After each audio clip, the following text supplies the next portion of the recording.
मैं जब जनगणना पहली बार मांग रहा था तो समाजवादी पार्टी ने गोली क्यों चला दी, क्यों मेरे एक भाई को मारा। इसके बाद आप जनगणना के पक्षधर नहीं, अगर पक्षधर होते तो कॉन्स्टिट्यूशनल के हिसाब से जो जनगणना की मैंने मांग की थी तो वो मांग करते। लेकिन एक सवाल यह है कि इतना सब कुछ होने के बाद भी धर्म और जाति की जरूरत क्यों पड़ जाती है? इतना सब कुछ होने के बाद भी जब कहा जाता है कि पुराणों में कर्म के हिसाब से वर्ण की व्यवस्था की गई है, जन्म से जाति की नहीं। कर्म के हिसाब से ब्राह्मण का लड़का ब्राह्मण कैसे हो सकता है? अगर वो जन्म लिया उसके घर में है, अगर उन्हें तो वो कहाँ जाएगा? दूसरे के घर में थोड़ी मुसलमान का नाम थोड़ी पड़ जाएगा। अगर निषाद के घर में निषाद बच्चा पैदा होगा तो क्या उसका नाम मुसलमान थोड़ी हो जाएगा? आपने सीधे धर्म पे लेके गए। मैं धर्म की बात ही नहीं कर रहा हूँ, मैं जाति की बात कर रहा हूँ। जाति सर्टिफिकेट देने का पावर डीएम को दिया गया है। ये यहाँ का इतिहास रहा है कि कुछ नेता किसानों, नौजवानों, महिलाओं और गरीबों के मुद्दे बनाकर राजनीति कर, और नहीं पिछली सरकार तो ये कहती थी हम 100 रुपया भेजते हैं और गांव में रहने वाला गरीब का 85 ये बीच वाले खा जाते, 15 पहुंचता। अब मोदी ने कहा टेक्नोलॉजी लगाओ, सीधे उनके खाते में पहुंचाओ। पंचवर्षीय योजना में गरीबी घटनी चाहिए, लेकिन गरीबी बढ़ती रही। पहली पंचवर्षीय, दूसरी, तीसरी, चौथी, पहली बार 70 साल में ना गरीबी घटी है। 2024 के लोकसभा चुनाव का आगाज हो चुका है। सभी पार्टियों ने अपनी कमर कस ली है, लेकिन सबसे बड़ा सवाल उत्तर प्रदेश को लेकर है। 2024 की राजनीति में उत्तर प्रदेश मुख्य केंद्र में है। उत्तर प्रदेश की 80 सीटें मुख्य केंद्र में है। सवाल है ओबीसी मतदाताओं का, सवाल है दलित मतदाताओं का। क्या एनडीए अपने साथ ओबीसी मतदाताओं का मत ले पाएगी, या एनडीए के जो सहयोगी दल हैं वो कुछ कारगर काम 2024 के लोकसभा चुनाव में कर पाएंगे? यह भी गंभीर सवाल है। गंभीर सवाल यह भी है कि एक तरफ राहुल गांधी जातीय जनगणना की बात करते हैं, दूसरी तरफ बिहार में जातीय जनगणना होती भी है और बिहार में नीतीश कुमार चले जाते हैं एनडीए के साथ। क्या उत्तर प्रदेश में जो क्षेत्रीय दल हैं वो जातीय जनगणना की बात करते हैं? क्या एनडीए उनके जातीय जनगणना की सोच के साथ खड़ी है? कई सारे गंभीर सवाल हैं और इन सवालों का जवाब भी लेंगे हम एनडीए के एक सहयोगी दल के प्रमुख नेता से, जो उत्तर प्रदेश सरकार में कैबिनेट मंत्री भी हैं, डॉक्टर संजय निषाद जी। आपका स्वागत है। बहुत बहुत बधाई आपकी टीम को, आपके चैनल को, आपके श्रोताओं को भी, दर्शकों को भी। उत्तर प्रदेश मुख्य केंद्र में है 2024 के लोकसभा चुनाव को लेकर। एनडीए अपने आप को मजबूत बता रहा है और तीसरी बार पीएम मोदी को प्रधानमंत्री बनाना चाह रहा है। वहीं विपक्ष जो है वो बिखरा बिखरा सा नजर आ रहा है। विपक्ष कहां है इस समय? देखिए, उत्तर प्रदेश पूरी धरती का केंद्र है, जहां कुंभ होता हो, महाकुंभ होता हो, और दुनिया के लोग इस प्रयागराज में उस संगम पर स्नान करने आते हो, जहां कृष्ण, राम और निषाद राज जैसे लोगों की नगरी हो, और जहां के दुनिया के लोग सभ्यता सीखने आते हो। तो ये केंद्र तो त्रेता में भी रहा, केंद्र हर में रहा, इस लोकतंत्र में भी रहा केंद्र, क्योंकि सभी लगभग प्रधानमंत्री जो है उत्तर प्रदेश से जाते रहे। उत्तर प्रदेश एक बहुत बड़ा प्रदेश है और उत्तर प्रदेश को सर्वोत्तम प्रदेश बनाने का काम हमारी सरकार कर रही है। इसलिए जिसने इस उत्तर प्रदेश से दिल्ली गए और उत्तर प्रदेश को उपेक्षा रखा, उसको उत्तर प्रदेश छोड़ता रहा धीरे धीरे। पहले कांग्रेस रही, पंडित जवाहरलाल नेहरू को आनंद भवन से उठाकर जो है प्रधानमंत्री बनाती रही, इंदिरा गांधी को बनाती रही, लाल बहादुर शास्त्री को बनाती रही, हमारे जो है चौधरी चरण सिंह को बनाती रही, तो हम ऐसे रहे जो है।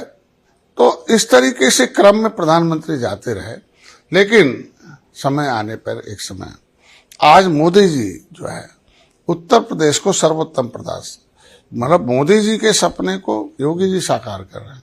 तो ये दोनों डबल इंजन की जो सरकार है, उत्तर प्रदेश को काम में सर्वोत्तम प्रदेश डबल इंजन। एक छोटा सा विवाद, इसीलिए आज विपक्ष जो है, विपक्ष में वही है ना जो मौका पाया, समय आया, उसने काम नहीं, उसने समय गंवाया, मौका गंवाया, समय गंवाया, और उसको मोदी जी ने करके दिखाया, योगी जी ने करके दिखाया। इसलिए विपक्ष के बाद बयानबाजी करने के अलावा कुछ बचा नहीं है, क्योंकि लोकतंत्र में जनता जनार्दन होती है, जनता जज होती है, जनता असली, the real God is God in the democracy.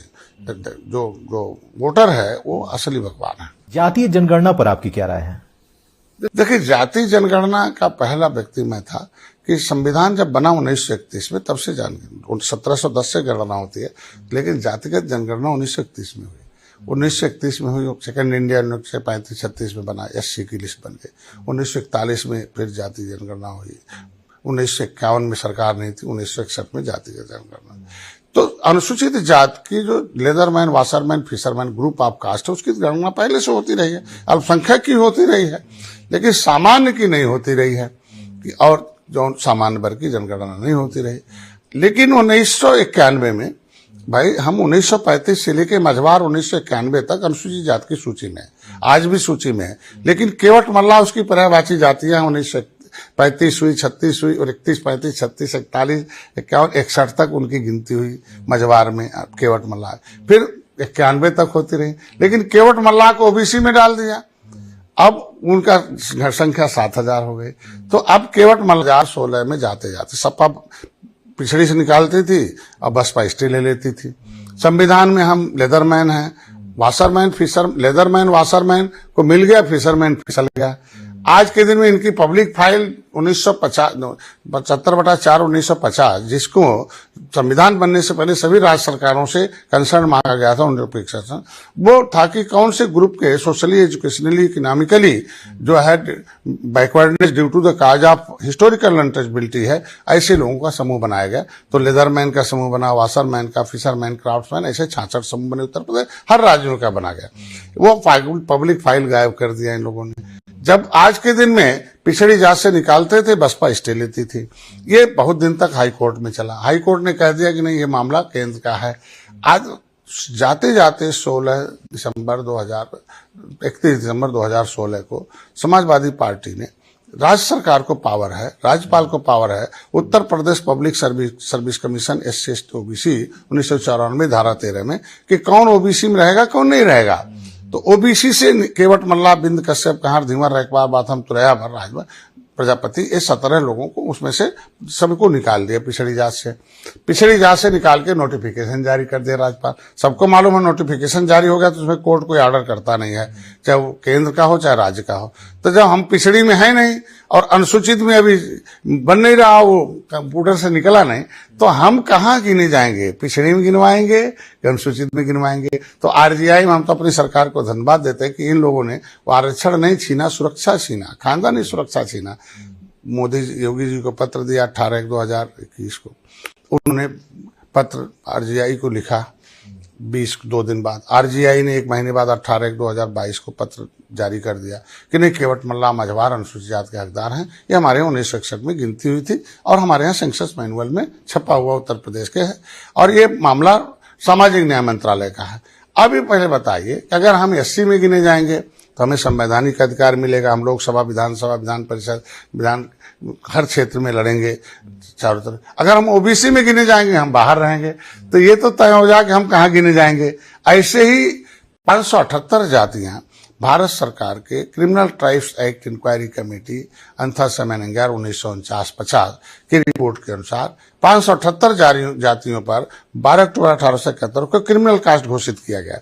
वो कानून से उजाड़ा गया। डॉक्टर का बेटा डॉक्टर, इंजीनियर का बेटा इंजीनियर, वकील का बेटा वकील होता है, ये बदमाश का बेटा बदमाश है, कतली का बेटा कतली है। ये जातियां कतली हैं, लेदरमैन, मतलब फिशरमैन और तमाम जातियां। तो हमें क्रिमिनल कास्ट घोषित करके कानून से उजाड़ दिया। हम उजड़े लोग हैं, खाना ट्राइबल हो गए हैं। तो ऐसी जातियों को कहाँ गिना जाएगा जिसने देश को आजाद कराया है? सड़क पर देखिए, आपके पास अगरिया हैं, सड़क पर आप देखिए ठेला लगाकर वो ट्राइबल जो है वो बनाते, गाड़ियां जो हैं वो, उनके ठेले पर राणा प्रताप का चिन्ह लगा हुआ है। तो पूछी भाई, ये चिन्ह कैसा क्या है भाई? इतने मेरे बाप राणा प्रताप को हथियार बना के देते थे और राणा प्रताप लड़ाई लड़ते थे मुगलों के खिलाफ, तुर्कों के, और इसलिए तुर्कों ने, मुगलों ने हमें उजाड़ दिया। हम उजड़े लोग हैं।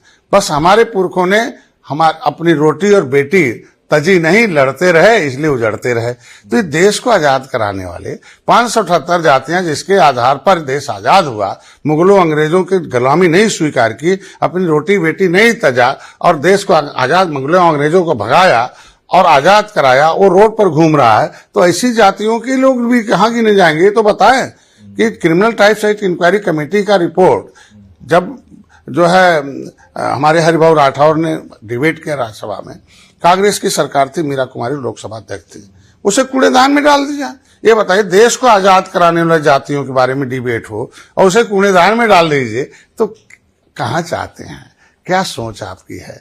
आज के दिन में इन निषादों के आरक्षण की फाइल ही पूरे देश की गायब करा दीजिए। वहां से 2012 के आरटीआई में मिला है, उनके 2 मंत्रियों के खिलाफ मैंने मुकदमा लिखा रखा है। तो ये जो विसंगति है, पहले वो दूर हो। पहला व्यक्ति हूं कि जनगणना के लिए मैं गोरखपुर में आंदोलन किया था कि हमारी गिनती 1961 में मझवार में हुई थी, उसी में होनी चाहिए भाई 2015 में। तो 2021 में जनगणना हुई, हमारी बात मानी। तो मैं जब जनगणना पहली बार मांग रहा था तो समाजवादी पार्टी ने गोली क्यों चला दी, क्यों मेरे एक भाई को मारा बना। इसके बाद आप जनगणना के पक्षधर नहीं, अगर पक्षधर होते तो कॉन्स्टिट्यूशनल के हिसाब से जो जनगणना की मैंने मांग की थी तो वो मांग करते। हमें तो गोली से आपने दबाने की कोशिश की, एक भाई मारा, मर गया, फर्जी 302 मुकदमा मारा, हमें जेल जाना पड़ा। तो एक तरफ हम जनगणना की मांग करते, एक संविधान में लिखे हुए जनगणना उसके अनुसार होनी चाहिए।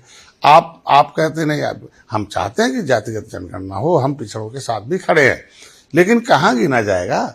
जब सामाजिक न्याय समिति का रिपोर्ट कहती है कि लेदरमैन की संख्या अधिक अपनी संख्या से 100 गुना, मिल्कमैन की संख्या अपनी संख्या से 100 गुना है, तो बिहार में आपने देखा कैसे हुआ है कि भाई बैठ गए तो वहां मतलब एग्रीकल्चर मैन, मिल्कमैन अपने सारे उपजातियों को एक जगह गिन दिया, दिखा दिया झुआ भर। और हमारी जातियां केवट मल्ला बिंद कश्यप कहार धीवर एक बार बाटम तो रहा मझवार माझी परपट जो है, ये जो है इनको जो है बूझा पौआ पौआ दिखा दिया कि भाई तुम्हारी संख्या इतनी है, केवट इतना अलग, बिंद अलग। हमारी उपजातियों की गिनती अलग अलग कर दिया और अपनी उपजातियों को एक जगह जाति में गिन दिया। गिना जाए तो ग्रुप ऑफ कास्ट गिना जाए, लेदरमैन कितने हैं, वाशरमैन कितने हैं, फिशरमैन कितने हैं, क्राफ्ट्समैन कितने हैं, मिल्कमैन कितने हैं, ये गिनती हो। तो ये सबके लिए पता चल 4 पाइप गए, बैठ दिया, अपनी संख्या बढ़ा दिया, हमारी संख्या घटा दिया। आपने सपा बसपा पे आरोप लगाया कि इनकी सरकारों में भी जो है ध्यान नहीं दिया गया, जातियों का फायदा उठाया गया है, गुमराह किया गया कहीं ना कहीं। वहीं आपने जाति जनगणना पर भी सवाल उठा दिया बिहार के, और उन्हीं नीतीश कुमार को आपने अपने साथ भी ले लिया। हम कह रहे हैं आज के दिन में दोनों की सरकारें थी ना। जातिगत जनगणना तो एक तो हमने पहले बताया ना कि कौन नौकरी में है, मिल्कमैन अपनी संख्या से ज्यादा संख्या में है, लेदरमैन अपनी संख्या से ज्यादा है ना। तो जिसकी संख्या अधिक है तो गिनने वही जाएंगे ना। तो जब वो गिनने जाएंगे तो किसकी गिनती करेंगे अधिक जो है। तो उसमें नीतीश जी ठीक है। आज के दिन में डबल इंजन की सरकार है और डबल इंजन की सरकार विकास कर रही है। उत्तर प्रदेश सर्वोत्तम प्रदेश बन रहा है, अर्थव्यवस्था में आगे आ रहा है, हर क्षेत्र में आ गया, माफिया खत्म हो गया, गुंडागर्दी खत्म, जितने भी जो है जंगल राज खत्म हो गया आज के दिन में। तो बगल में पड़ोसी देश बिहार है। तो हर नेता चाहता है, हर पार्टी चाहती है कि विकास हो जनता का, वो विकास चाहता है और वो चाहता है कि उसका वो विकास की मुख्यधारा में आए। तो नीतीश ने जो फैसला लिया हम उसको स्वागत करते हैं कि भाई केंद्र में अलग सरकार रहेगी, राज्य में अलग सरकार रहेगी, तो निश्चित रूप से विकास उतना नहीं हो पाएगा, लेकिन साथ में रहेंगे तो विकास निश्चित रूप से, चाहे हर जाति का, बिहार का विकास चाहते हैं तो बिहार का विकास मोदी भी चाहते हैं, विकास का बिहार अगर जो नीतीश भी चाहते हैं, तो ये जो पार्टियों का आपस का रोड़ा है वो तो कम हो जाना चाहिए, वो एक साथ हो जाए। तो नीतीश भी चाहते हैं बिहार का विकास हो और मोदी भी चाहते हैं भी विकास का, बिहार का विकास, विचारधारा तो आपस में तालमेल हो गया। तो हम आप सबके साथ और सबके विकास की बात हैं। लेकिन अप्रैल 2022 में आपका एक बयान सामने आया था कि जिसे हिंदी नहीं आती वो इस देश नहीं, ये नहीं कहा था हिंदी नहीं आती। मैंने कहा था जो हिंदी का विरोध करते हैं, जिसको हिंदी का विरोध करते हो तो उसे हिंदुस्तान में रहने का हक नहीं है। हम नहीं कह रहे जिसकी हिंदी नहीं आती, जो हिंदी का विरोध कर रहे थे हिंदी का, उस पर मैंने बयान दिया था और उस पर माननीय गृह मंत्री ने और हमने भी बयान दे दिया कि नहीं, हमें हर धर्म, हर जाति, हर भाषा का हम सम्मान करते भारत जो है, लेकिन भारत भारतीयों का है, भारतीय संस्कृति है और हिंदी भारत की मूल भाषा है। और इस पे लगभग धीरे धीरे जो भी हमारे पार्ट है, वो क्षेत्रीय भाषा भी हमारी है, उनकी है, तो हिंदी का भी सम्मान होना चाहिए। हम हर भाषा का सम्मान कर रहे हैं तो उनको भी हिंदी का। तो मैंने हिंदी भाषा का विरोध करने वालों को मैंने कहा था, हिंदी बोलने वालों को नहीं कहा। भाई शासन करने के लिए भाषा चाहिए ना। तो अगर अंग्रेजी भाषा शासन करने के लिए है तो हम अगर चाहते हैं कि हिंदी भी पूरे लोग जाने, अपनी भाषा तो बोलें लेकिन हिंदी भी जाने, तो हिंदी में लिखा क्या है वो तो जान जाएंगे।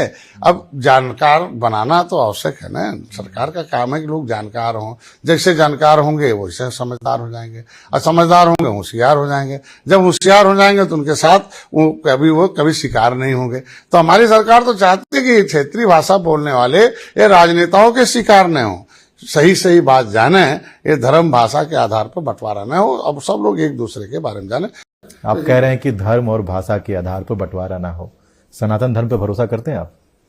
देखिए, आज के दिन में जो देखा गया है, तक्षशिला नालंदा विक्रमशिला विश्वविद्यालय, उतना पुराना विश्वविद्यालय दुनिया में कोई नहीं दिखता।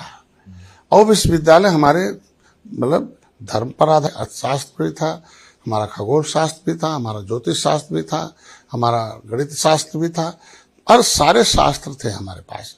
उनमें चिकित्सा शास्त्र भी था, सभी वेद थे, उसमें पढ़ाए जाते थे। तो अगर हमारा जो वर्जिन है पढ़ने का, जो भारतीय संस्कृति के धर्म के आधार पर है, तब तो हम विश्वगुरु थे, तब सोने की चिड़िया थी, तब जीडीपी ग्रोथ 33.5 था, तब शिक्षा हमारे पास 75% थी, पुरुष 100% पढ़े थे, महिला आधी 50% पढ़े थे। तो हम अगर दुनिया में अगर हम समृद्धिशाली थे, तो हम दुनिया में जीडीपी ग्रोथ 33.5 का मतलब हम दुनिया में 3 रुपए में 1 रुपया हमारा चलना, लेकिन हम दुनिया को खिलाते जिलाते थे। दुनिया की इकोनॉमिक्स में हमारा एक अलग पहचान था। इसके मतलब इस सभ्यता को, इस संस्कृति को, इस धर्म को के आधार पर अगर हम जब थे तो हम आगे थे। भाई धर्म हमें क्या सिखाता? मर्यादा सिखाता है, हमें त्याग सिखाता है, हमें कमजोरों को गले लगा सिखाता है। अगर राम गए तो सबसे पहले पिताजी ने कहा, आज्ञा किया, छोड़ दिया राजपाट। किसके लिए? दुख को, राज को खत्म करने के लिए। सबसे पहले गए तो अपने बड़े भाई निषाद राज को मिले, इसके लिए भाई से मिलना चाहिए। फिर गले लगाया, और गले लगाया तो शक्ति पहचान लिया निषाद राज ने। तो अपने तो खाली हाथ गए थे ना, सहायता लिया निषाद राज ने, गंगा पार कराई, अपनी सेना दिया, रावण राज खत्म कराया। और जब गए तो बाली को तो नहीं गले लगाया सुग्रीव को, पीड़ित को। तो अब तो लोग मजबूत लोग खोजते हैं ना। तो हमारी सभ्यता तो सिखाती है तो कमजोर को गले लगाओ और उसकी सहायता करो। आज के दिन में हमें तो यही सिखाता हमारा धर्म। तो आज के दिन में यही सिखाता ना कि सलाहकार कैसा हो। शकुनी मामा जैसे कौरवों के सलाहकार थे, और कृष्ण जैसे 16 कलाओं के सलाहकार पांडव के थे। तो धर्म क्या था कि हिस्सा मांग रहे थे, हैं कि भाई 5 गांव में दे दो। तो उन्होंने कहा उसमें भी कोई बाधा तो आधा दे दो, लेकिन उन्होंने कहा कुछ नहीं होगा। तो हिस्से के लिए क्यों झगड़ा करते भाई? तो ये आज के दिन में लोगों को हमारा धर्म सिखाता है, तो इसलिए हम इस पर विश्वास करते हैं। और धर्म के आधार पर जिस समय परिस्थिति काल के अनुसार नियम बनाए जाते हैं, और एक होता है जो वर्तमान की काल के हिसाब से नियम बनते हैं, उस समय के हिसाब से नियम। इसी लोकतंत्र की स्थापना हुई है कि लोकतंत्र में हमारे पास कि पहले संविधान बनने से पहले हमारे पास धर्म आधारित, जाति आधारित, वर्ण आधारित लोगों की सोच थी कि भाई ये ऊपर है, हम नीचे हैं। ये इसीलिए नीचे खुद अपने को ढाल लिया था, ये अपने को ऊपर ढाल लिए थे। लेकिन लोकतंत्र ने नहीं कहा कि नहीं, अब सभी लोग माँ के पेट से आते हैं, बराबर है, सबको भगवान के सम्मान। तो आगे आज के दिन में आवश्यकता इसलिए थी कि अगर उस समय था तो परिस्थितियां कैसे, उसी धर्म के आधार पर लोग अपना जीते थे। और फिर हम संविधान के आधार पर आ गए कि नहीं, कमजोर को आरक्षण मिलना चाहिए, उससे अवसर मिलना चाहिए, उसका लोकसभा अलग होना चाहिए, उसका विधानसभा अलग होना चाहिए, राज्यसभा अलग होना, उसे रिजर्वेशन मिलना चाहिए कि वो उनके अगर बड़े लोग न लड़े, वो छोटे लोग लड़े। लेकिन उसमें कौन हुआ? देख लीजिए, उन्हीं की जाति के लोग ISPCS बन गए, उन्हीं के बेटा ISPCS हो रहा, रिक्शा पुलर को अवसर नहीं मिला है। तो आगे ना कि जो है मंडल कमीशन लगना चाहिए, तो आज के दिन में उसमें जो है क्रीमी लेयर लगना चाहिए, तो क्रीमी लेयर वहां भी लगना चाहिए ना।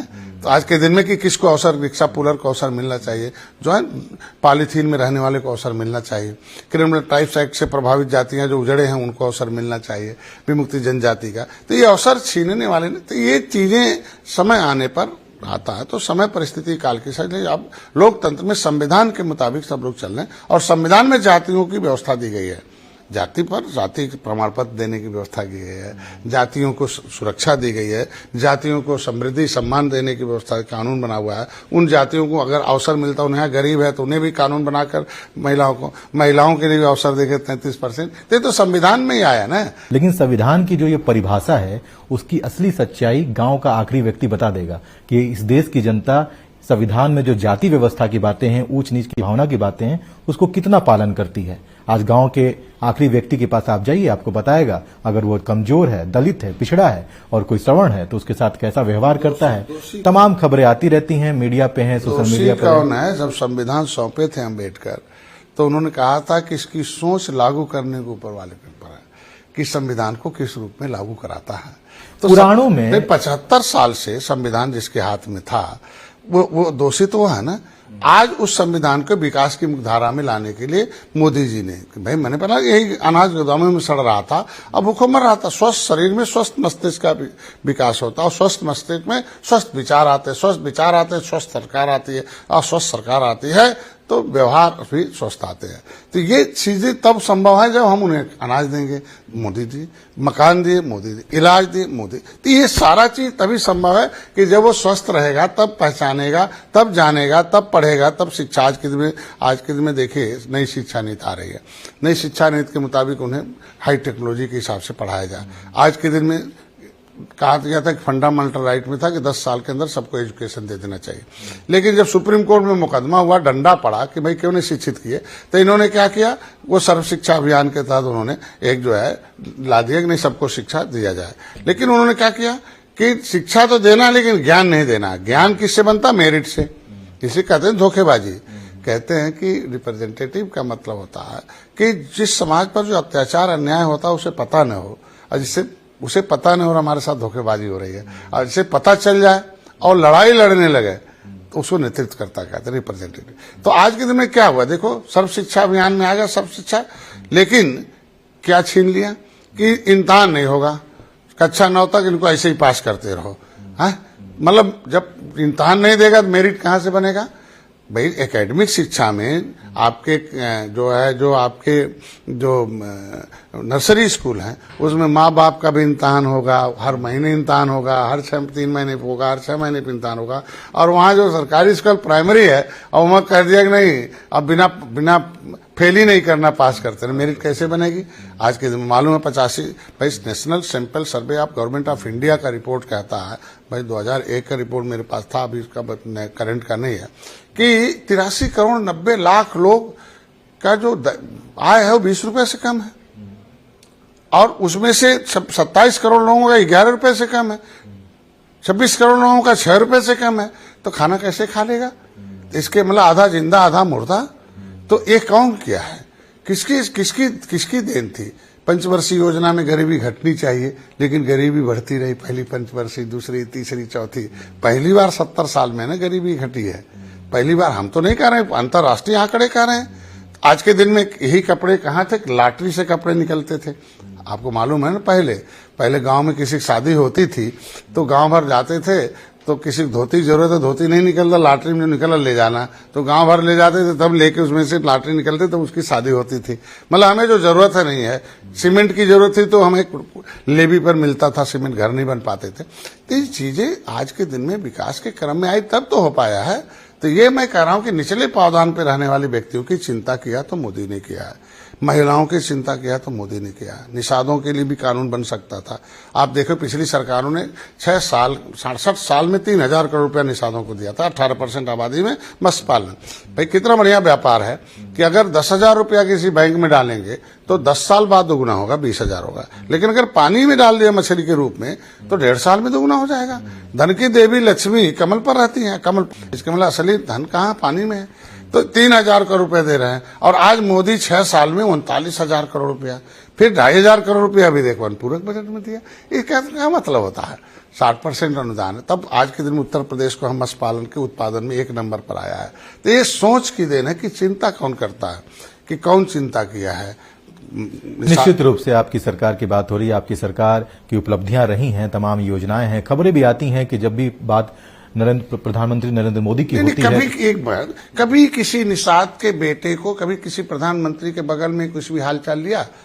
आज के दिन में मोदी जी हमसे हाल चाल लेते हैं, तो जब हाल बता देता हूं कि ये दशा है तो अयोध्या में उसके घर चाय पीने जाते हैं, निषाद के घर में। उसका प्रधानमंत्री आवास के नाम पर घर मिला, ना घर भी नहीं था उसके घर में, उज्ज्वला गैस कनेक्शन था, तब कनेक्शन आया, पूछा कि इलाज की व्यवस्था नहीं था। 2 घंटे के अंदर जो है आयुष्मान भारत कार्ड पहुंचा। इसके मतलब चिंता कौन किया? अगर मैं वकील हूं, रिप्रेजेंटेटिव नेतृत्व को स्वीकार किया मोदी जी ने, योगी जी ने, तब तो आज हर हफ्ते कैबिनेट में बैठकर मछुआ कल्याण कोष की स्थापना योगी जी ने की कि अब 25 करोड़ में हम उनका इलाज कराएंगे। अब आयुष्मान भारत कार्ड नहीं है, अपना इलाज करा ले, 5 लाख हमसे ले ले। उसके बाद पैसा नहीं है शिक्षा के लिए हम पैसा देंगे। कोचिंग के लिए बेटा, गरीब लड़के का बच्चा डॉक्टर इंजीनियर बनना चाहते हैं, कोचिंग में जाए, एडमिशन कराए, पैसा हम दे देंगे। उसकी इच्छा है, अच्छा पढ़ने में मेधावी, तो हम क्यों नहीं पढ़ाएंगे? आज के दिन में दैविक आपदा हम 5 लाख रुपए देंगे। नेता क्यों जाएंगे फोटो खिंचाने? उसके वोट को लेंगे आज के दिन में। उसकी शादी के लिए पैसा है, उसके घर बनाने के लिए पैसा है, दैविक आपदा के लिए पैसा। अभी माता सुकेता निषाद राज के मां के नाम से अभी 4.5 करोड़ रुपए के मैं क्रेडिट दे रहा हूं कि महिलाओं को पहली बार है कि जलाशय में रोजगार का साधन दे रहा हूं कि वो खुद आत्मनिर्भर हो जाए। भगवान राम का निषाद राज का किला था, खुदाई हुई 37 बरस पहले, लेकिन किसी को पता ही नहीं चलने दिया इन लोगों ने। जो नेता बोलते रहे उनको चुप करते रहे। आप देखो, महेंद्र सिंह राजपूत, धनीराम वर्मा, रघुवर दयाल वर्मा, मनोहर लाल, जयपाल कश्यप, झूरी बिंद, जमुना निषाद, फूलन देवी, सारे नेता जो आवाज उठाने आए और जो कभी नेतृत्व के सामने खड़ा होकर वकालत करने की कोशिश की, उसको धरती से उठा दिया, पता ही नहीं है। तो आज कम से कम मोदी जी, योगी जी, जिस तरीके से भगवान राम ने निषाद राज को गले लगाया था, एक निषाद राज के वंशज के बेटे को गले लगाया और निषाद राज के किले को पर्यटक स्थल घोषित किया, 56 फुट की मूर्ति बनाई। आज उसे जंगल से मंगल है। भगवान राम के साथ निषाद राज की मूर्ति लग रही है। ये उस त्रेता में जो उनके आद बाल सखा थे। तो ये अवसर है कि निचले पावदान पर रहने वाला दर्द कभी नहीं कोई सुनता था। ये निषादों को क्योटा, मल्लावा, बिंदवा, कश्यप, कहरा कहा जाता था, लेकिन आज निषाद जी कह के पुकारा जाता। तो ये कहने का मतलब है कि परिवर्तन इसे कहते हैं कि आज के दिन में गार्जियन, अभिभावक कैसा कि निचले पावदान पर रहने वाले व्यक्ति की चिंता। तेली, बढ़ई, लोहार, कहार, पान के विश्वकर्मा सम्मान, किसानों को कौन, देख लीजिए किस तरीके से छोड़ रखा था। पहले के प्रधानमंत्री कहते थे हम 100 रुपया देते हैं, 15 पहुंचता 85 ही खा जाते हैं। कितनी शर्म की बात है। किसानों पर भी आएंगे संजय जी, लेकिन उससे पहले, लेकिन उसे मतलब 15 रुपया तो सीधे सम्मान निधि भेजते हैं ना, तो ऐसे ही निषादों के खाते में सीधे। बड़ा सवाल यह है कि आपने तमाम उपलब्धियां गिनवाई, निश्चित रूप से वो उपलब्धियां हैं, तभी जनता भी जो है कहीं ना कहीं जो है आप लोगों के साथ खड़ी है। ये तस्वीर भी हमने देखी है, आंकड़े भी हमने देखे हैं। लेकिन एक सवाल यह है कि इतना सब कुछ होने के बाद भी धर्म और जाति की जरूरत क्यों पड़ जाती है? इतना सब कुछ होने के बाद भी जब कहा जाता है कि पुराणों में कर्म के हिसाब से वर्ण की व्यवस्था की गई है, जन्म से जाति की नहीं, लेकिन तब भी एक तरफ सनातन विचारधारा और दूसरी तरफ जातिगत राजनीति, कैसे ये दोनों वर्ण में भी जाति है? अब भाई अपर कास्ट में अगर सवर्ण है तो उसमें ब्राह्मण है, उसमें दुबे, चौबे, त्रिवेदी, द्विवेदी है। कर्म के हिसाब से वर्ण की व्यवस्था की बात कही गई है, जन्म से नहीं कही। मैं कह रहा हूँ कि कर्म के हिसाब से। ब्राह्मण का लड़का ब्राह्मण कैसे हो सकता है? अगर वो जन्म लिया उसके घर में, अगर उन्हें, तो वो कहाँ जाएगा? दूसरे के घर में थोड़ी मुसलमान का नाम थोड़ी पड़ जाएगा। अगर निषाद के घर में निषाद बच्चा पैदा होगा तो क्या उसका नाम मुसलमान थोड़ी हो जाएगा आज के दिन में? इसलिए संविधान में सोच विचार कर इन जातियों को सुरक्षा देने के लिए, न्याय देने के लिए। सीधे धर्म पे लेके गया। मैं धर्म की बात ही नहीं कर रहा हूं, मैं जाति की बात कर रहा हूं। जाति सर्टिफिकेट देने का पावर डीएम को दिया गया है, डीएम को दिया गया, संविधान से मिलता है। क्या आपको नहीं लगता ये जातियों को बढ़ावा देना है? नहीं, सुरक्षा देना। सुना है पिछली मुगलों, अंग्रेजों ने इन जातियों के साथ अन्याय किया था, डुबो की रोजी रोटी मारा था, किस तरीके से लूट के ले जाते थे, कैसे रखते थे। तो इनको अवसर प्रदान करना, इन जातियों को सुरक्षा देना, न्याय देना। अगर किसी को बैकवर्ड कहने संविधान बना था तो रिपोर्ट आया था, socially, educationally, economically backwardness arising due to the cause of historical untouchability. इसका मतलब इनके साथ भेदभाव होता रहा उस समय, उसके वजह से सोशली, एजुकेशनली। आप ये मानते हैं कि जो बड़ी जातियां थी वो छोटी जातियों के साथ भेदभाव करती थी? देखिए, उस समय का मामला था, उस समय किन परिस्थितियों में उन्होंने भेदभाव किया। अगर उसका जो परिणाम आ गया तो उस परिणाम के लिए हमें कोसना नहीं होगा, उस परिणाम को दूर करने की कोशिश करनी होगी। तो संविधान उस परिणाम को दूर करने के लिए अपर कास्ट के लिए भी अवसर दिया, जगह था तभी तो 10% आरक्षण की व्यवस्था मोदी जी ने दिया। इसके मतलब संविधान में सभी जातियों को अवसर दिया गया था कि आवश्यकता पड़ने पर कानून बना लेना। महिलाओं के लिए भी दिया, हर जाति महिलाएं थी, उन्हें 33% आरक्षण दिया। आज के दिन में सर्टिफिकेट दी। भेदभाव तो इन लोगों ने किया, मिल्कमैन की सरकार थी, लेदरमैन की सरकार थी, तो और जातियों के साथ क्यों अन्याय किया, क्यों अपनी लोगों की भर्ती कर लिया, बाकी 27% आरक्षण में देखो लोग कौन है, 23% आरक्षण में कौन है। हमारे आरक्षण का विरोध तो कभी ब्राह्मण करने नहीं गया। आज के दिन मेरे आरक्षण का विरोध तो लेदरमैन करता है। निश्चित रूप से संविधान मजबूत है, यही कारण है कि आप सभी एक साथ खड़े हैं। ब्राह्मण तो मेरे साथ खड़ा है ना। आखिर आज के दिन में वो फाइल गायब कराते रहे, सपा बसपा के सहयोग से केंद्र में सरकार थी, और मुकदमा किसके खिलाफ लिखा गया, मुकुल वासनी और शैलजा के, और दोनों वो लेदरमैन ग्रुप के हैं। और आज के दिन में उनके खिलाफ एविडेंस नहीं होता तो मुकदमा कैसे लिखा जाता। तो इसके मतलब अपर कास्ट तो लिख कर दे रहा है ना कि नहीं, निषाद केवट मल्ला मझवार है, अनुसूचित जात का हकदार है। तो खानदानी सुरक्षा छीनने का काम किसने किया? हम दोषी उनको क्यों दें? दोषी तो ये है कि जिन्हें अवसर मिल गया, तो हम चाहते हैं इसीलिए उनका अवसर छीन गया। अब इन जातियों को अवसर मोदी जी दे रहे हैं, योगी जी दे रहे हैं, अमित शाह जी दे रहे हैं। हमें पूरा उम्मीद है जिस तरीके से महिलाओं को सुरक्षा दिया, अपर कास्ट के 10% में उन्होंने दिया कि वो कमजोर हैं, तो ये क्रिमिनल टाइप्स एक्ट से प्रभावित जाती हैं जो देश को आजाद कराई हैं। भगवान राम को भी पार उतारा है, मुगलों से लड़ा, अंग्रेजों से लड़ा है। इनको भी हमें लगता है कि जिस तरीके से उन लोगों ने एक मुश्त वोट देकर उन्हें एहसास कराया, हमारी आवाज को योगी जी उठाते रहे। हम तब नेता नहीं थे, हम तो डॉक्टर थे ना। हमारी आवाज योगी जी उठाते रहे, जो सांसद थे। तो अगर हमारे उनके एजेंडे में रहा भारतीय जनता पार्टी को कि निषादों को एससी का सर्टिफिकेट मिलना चाहिए, तो जिसके एजेंडे भारतीय जनता पार्टी रहा हो। आपके सरकार का एजेंडा सटीक रहा, ये हमने भी देखा है और जनता भी देखा। आज नहीं कल होगा, पहले तो शिक्षा चाहिए। जातियां एक साथ खड़ी हैं, उन्होंने शिक्षा के लिए पैसा दिया, रोजगार के लिए पैसा दिया। तो पहले विकास की मुख्यधारा में आए, फिर पढ़ेंगे, फिर अच्छे पाएंगे। तो हमारे साथ थे डॉक्टर संजय निषाद जी, जिन्होंने अपनी बातों को रखा कि किस तरह से भारतीय जनता पार्टी और एनडीए के जो सहयोगी दल हैं वो मिलकर विकास का कार्य कर रहे हैं, देश को विकास के रास्ते पर आगे लेकर जा रहे हैं। प्रधानमंत्री नरेंद्र मोदी ने सभी का ख्याल रखा है, सबका साथ सबका विकास का नारा दिया गया है। हमारे सभी सवालों का जवाब इन्होंने दिया।